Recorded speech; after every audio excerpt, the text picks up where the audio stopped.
अस्सलाम वालेकुम नाजरीन, मैं हूं नीलम नवाब। आप देख रहे हैं PKN न्यूज़।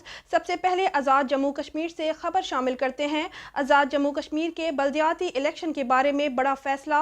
तारिक महमूद अफाकी की खसूसी रिपोर्ट के मुताबिक सिक्योरिटी की अदम दस्तयाबी की वजह से बल्दियाती इंतखाबात मरहला वार करवाने का फैसला। पहले मरहले में 27 नवंबर को मुजफ्फराबाद डिवीजन, 3 दिसंबर को पूंछ और 8 दिसंबर को मीरपुर डिवीजन में बल्दियाती इलेक्शन कराए जाएंगे। Chief election commission Azad Kashmir opposition के मुमकिना नताइज के बाद रद्दोबदल की गुंजाइश है।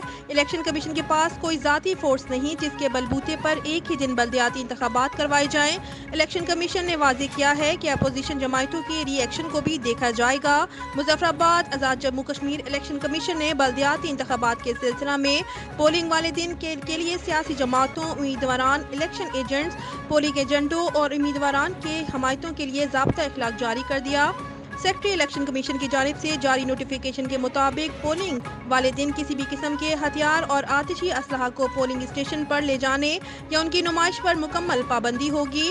ज़ाब्ता इखलाक की खिलाफ वर्जी करने वाले अफराद के खिलाफ फौरी तौर पर कार्रवाई अमल में लाई जाएगी।